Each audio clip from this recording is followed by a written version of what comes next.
వరంగల్లో కూరగాయల ధరలు కొండెక్కుతున్నాయి. పెరిగిన ధరలతో సామాన్యుడు హడలెత్తిపోతున్నాడు. ఉత్పత్తి లేక దిగుమతి పడిపోయి అధిక ధరలతో సతమతం అవుతున్న పరిస్థితులు ఏర్పడాయి. ఇక వరంగల్ కూరగాయల మార్కెట్ నుండి తాజా సమాచారం మా ప్రతినిధి శ్రీధర్ అందిస్తారు. కూరగాయల ధరలు ఆకాశాన్ని అంటాయి. కొనబోతే కొరవి, అమ్మబోతే అడవి అనే పరిస్థితి మాత్రం సామాన్య మానవునిగా పడుతుందని చెప్పుకోవచ్చు. ఎందుకంటే గత కొంతకాలంగా చూసుకుంటే 10 రోజుల పైపటి నుంచి కూరగాయల ధరలు అయితే ఆకాశాన్ని అంటుతున్నాయి. ఏది కొనాలన్నా కానీ వందల్లో ఉంటుంది. 50 రూపాయల నుంచి 100 రూపాయల వరకు కిలో కొనుగోలు చేసే పరిస్థితి ఏర్పడుతుందంటూ ఇక్కడ ఉన్నటువంటి సామాన్య మానవులు గగ్గోలు పెడుతున్న పరిస్థితి వరంగల్లో ఉన్నదని చెప్పుకోవచ్చు. ఇది చూడొచ్చు, ఆడ పైనుంచి దిగుమతి లేదు, అదేవిధంగా రాబడి లేదనే పరిస్థితి మాత్రం మనకు కనబడుతుంది. ప్రతిదీ పిరమే అని చెప్పేసి చెప్తున్నారు. చెప్పండి అమ్మా, ఎట్లా ఉంది అసలు మీకు మార్కెట్లో ధర ఎట్లా ఉంది? అన్ని పిరమే ఉన్నాయి. ఎంత ఉంది రేటు? ఎంత అంటే ఏం చెప్పాలి, 80-40 రూపాయలకు అనిపిస్తుంది. ఏది కొనాలంటే ఏంది అసలు? అంత పిర ఉన్నాయి సార్. పిర ఉంటేనే తీసుకుంటలేము ఎక్కువ. అన్ని 10 రూపాయలు 20 రూపాయలు చెప్తాను, 20 రూపాయలు 30 రూపాయలు 40 50 ఇట్లా పిరమే ఉన్నాయి. ఇట్లా చెప్తున్నారు. ధరల రేట్లు ఎట్లా ఉన్నాయండి అసలు? ఎక్కువ ఉన్నాయి. ఇదివరకు గతంలో కంటే ఇప్పుడు చాలా ఎక్కువ ఉన్నాయి. కొనాలంటే కూడా చాలా ఇక డబ్బులు సరిపోయి మామూలు వ్యక్తులు ఎవరు బ్రతికేటట్లేరు పరిస్థితి. రేట్లు చాలా ఎక్కువ ఉన్నాయి, గతంతో పోలిస్తే ఎక్కువ ఉన్నాయి. ఎట్లా ఏం చేస్తే బాగుంటుంది అంటే ప్రభుత్వం ఏం చేస్తే బాగుంటుంది? ప్రభుత్వం దీన్ని డైరెక్ట్ రైతుల దగ్గర నుంచి ఇవ్వడమా, లేకపోతే మధ్య దళారులు లేకుండా చేస్తే బాగుంటుంది. అట్లా గతంలో ఉన్నటువంటి రేట్లకు ఇప్పుడున్న రేట్లకు చాలా వ్యత్యాసం ఎందుకు అనుకోవచ్చు? ఎందుకంటే ఇప్పుడు వర్షాకాలం వస్తుంది కాబట్టి కూరగాయల దిగుమతి తక్కువ ఉంటుందని అనుకుంటున్నాం.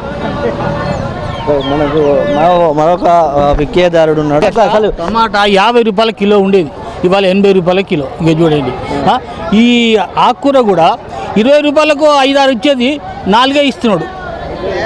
పాలకూర అండి 4 ఇస్తున్నాడు. 4 ఏమి అంత అర్థం కాలేదు. తర్వాత దొరకవు. ఇంకా ఇక్కడ కాదు, ఇంకా బయట పోతే 100 రూపాయల కిలో అంటున్నారు. ఇప్పుడు మార్కెట్లోనే 80 రూపాయలు ఉన్నది, బయట 100 రూపాయల కిలో అంటున్నారు. ఇక చెప్పండి ఎంత ఇదిగా ఉంటుంది. చాలా కష్టం అండి, మానవుడు ఈరోజు బతకలేని పరిస్థితి. అవును, చాలా. అసలు ఈ పాలకూర అండి 20కి 5-6 ఇచ్చేది, ఇప్పుడు ఈ 4 కంటే ఎక్కిస్తలేరు. మీరు చెప్పండి, ఎట్లా ఉంది అసలు ఈ ధరలు ఎట్లా ఉన్నాయి? టూ మచ్గా కాస్ట్ టూ మచ్ ఉన్నది. కానీ ఇక్కడ అంత దూరం నుంచి వరంగల్ మండి బజార్ నుంచి వస్తే కూడా ఏం మంచిగా లేదు. ఇక్కడ టమాటా రేట్ ఎక్కువ ఉన్నది. రైట్ నా పరిస్థితి బాగా తేడాగా ఉన్నది వెజిటేబుల్స్లో. సో ఏం చెప్దామంటే అర్థమవుతలేదు. ఈయన వాళ్ళు పాపం అంత దూరం నుంచి తీసుకొచ్చింది ఏంటి ఏం చేస్తే బాగుంటుంది అసలు? గవర్నమెంట్ దీని మీద, ఈ ధరల మీద ఎలా చేస్తే బాగుంటుంది అసలు? గవర్నమెంట్ ఫస్ట్ ఇక్కడ స్టాల్ కట్టాలి. అచ్చా, ఒక ప్రైస్ రేట్స్ ఒక్కటే ఉండాలి అందరి దగ్గర. ఇక్కడ తక్కువ అక్కడ ఎక్కువ, అది మంచిగా ఉండదు అది ఎవరికైనా. వినియోగదారులు ఈ విధంగా విక్రయదారులను అడిగి చెప్దాం. అసలు ఏంటి రేట్లు హైక్ అవుతున్నాయి? మీ దగ్గర కొనుగోలు చేసేటువంటి పబ్లిక్ గగ్గోలు పెడుతున్నారు. అసలు ఏంది హైట్ రేట్? ఎట్లా హైట్ రేట్ ఏం లేదు. వ్యవసాయదారుల దగ్గర పోతేనో తక్కువ రేటు, మధ్యదారులు ఏం చేస్తారు, కొనుగోలు చేస్తారు, బేరం చేస్తారు. వాళ్ళకు ఇన్కమ్ వెళ్ళాలి, ఈ ట్యాక్సీలు వెళ్ళాలి మీదికి వెళ్ళి. ఎందుకంటే వాళ్ళకు పొద్దంతా కూర్చున్నా కూడా వాళ్ళకు ఫలితం కావాలి, వాళ్ళకి కూలి గిట్టాలి. అట్లా చూసుకొనేసి రైతులు అమ్ముతున్నారు. అమ్మే వాళ్ళు కూడా అట్లా అమ్ముతారు. రైతుల దగ్గర ఏం చేస్తాం మేము, రైతులది మాకు పండించిందే తీసుకొస్తాం, సరైన ధరగా అమ్మేస్తాం. మన దగ్గర ఇలాంటి పొరపాట్లు ఉండవు. మధ్యలో దళారులే బతుకుతున్నారు. దళాలతోనే వరం వస్తుంది. మా వర్షాలు కొడితే ఏదున్నా కూడా ఖరాబ్ అయితే పిరం అవుతాయి. అంతే టమాటా, ఎందుకంటే పెట్టే వాళ్ళు లేరు. ఇప్పుడు టమాటా రేటు పెరిగింది. ఇప్పుడు 100 రూపాయల కిలో అయింది. ఎందుకు అయింది? ఆడ పంట లేదు, పంట లేకనే ఈ రేట్ అయింది. అదే తగ్గిందనుకో, వచ్చిందనుకో మనకి ఎందుకంటే రేటు తగ్గుద్ది. అందరు తినే వాళ్ళకు కూడా నాణ్యతగా నడుస్తూ ఉంటుంది. బేరాలు ఏదైనా సక్రంగా నడుస్తూ ఉంటాయి. ఎవరికి డోకా ఉండదు. తినే వాళ్ళకు కూడా ఈ పైసల కోసం కాదు, మటన్ చికెన్లకు అంత రేట్ ఉన్నది, కూరగాయలకు అంత రేట్ లేదు. ఇది రిజాల్గా ఏదినా కూడా మటన్ చికెన్ల కంటే ఈ కూరగాయలకు రేటు తక్కువనే ఉంది. అదంతా ఏం ప్రాబ్లం లేదు. కానీ వాళ్ళు కాకపోతే ఏంటంటే అగ్గులా తినేది వాళ్ళే, పిరవలో తినేది వాళ్ళే. ఏదున్నా రైతు పండిస్తేనే ఎవరైనా నడిచేది, అంతా ఉంటుంది.